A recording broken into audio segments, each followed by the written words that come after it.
Welcome to another episode of Tales from the Batcave. I'm your host, the Batman.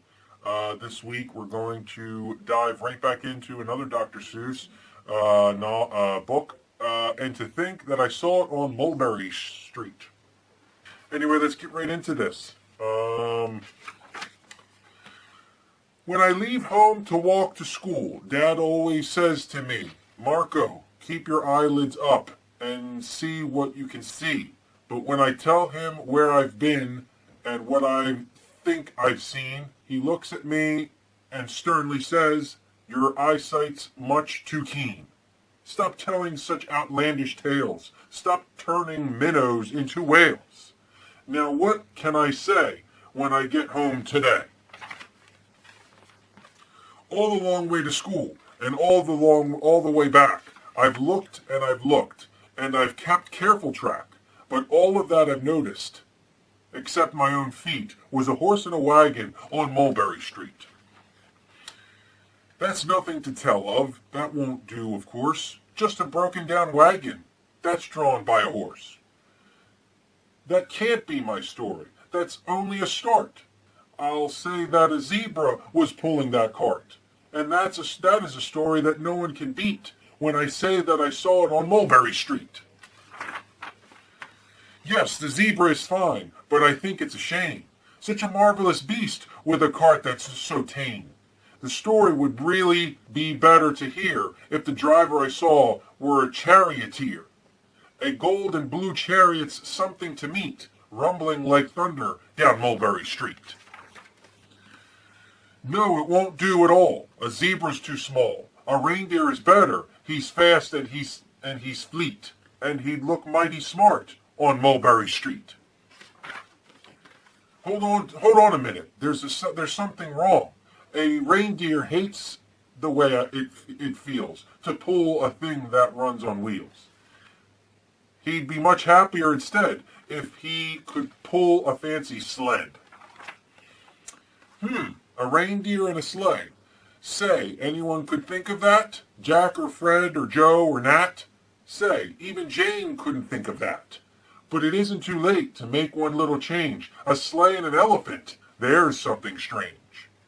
I'll pick one with plenty of power and size. A blue one with plenty of fun in his eyes. And then, just to give him a little more tone, have a Raja with rubies perched high on a throne.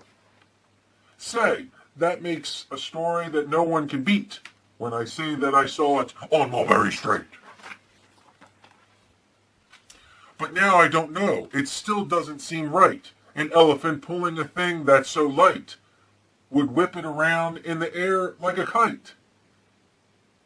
But he'd look simply grand with a great big brass band. A band that's so good should have someone to hear it, but it's going so fast that it's hard to keep near it. I'll put on a trailer. I know he won't mind if a man sits and listens while hitched on behind. But now is it fair? Is it fair what I've done? I'll bet those wagons weigh more than a ton. That's really too heavy a load for one beast. I'll give him some helpers. He needs two at least. But now what worries me is this. Mulberry Street runs into bliss. Unless there's something I can fix up, there'll be an awful traffic mix-up. It takes police to do the trick, to guide them through where traffic's thick. It takes police to do the trick. They'll never crash now. They'll race at top speed with Sergeant Mulvaney himself in the lead. The mayor is there, and he thinks it's grand, and he raises his hat as they dash by the stand. The mayor is there, and the aldermen too, all waving big banners of red, white, and blue. And that is the story that no one can beat when I say that I saw it on Mulberry Street. With a roar of its motor, an airplane appears and dumps out confetti while everyone cheers.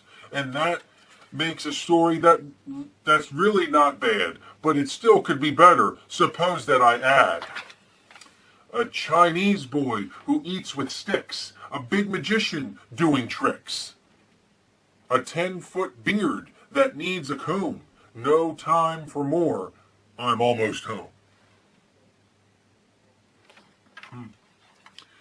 I swung round the corner and dashed through the gate. I ran up the steps and I felt simply great, for I had a story that no one could beat, and to think that I saw it on Mulberry St. Sorry, I got excited there. But Dad said quite calmly, just draw up your stool and tell me the sights on the way home from school. There was so much to tell, I just couldn't begin. Dad looked at me sharply and pulled at his chin. He frowned at me sternly from there in his seat. Was there nothing to look at? No people to greet? Did nothing excite you or make your heart beat? Nothing, I said, growing red as a beet, but a plain horse and wagon on Mulberry St. That was intense. Another Dr. Seuss down. Once again, this concludes our episode. I hope you enjoyed it, as did I. I hope to see you again in the next episode. Who knows what I'm going to pick next time. But that's it. Until next time, Batman out.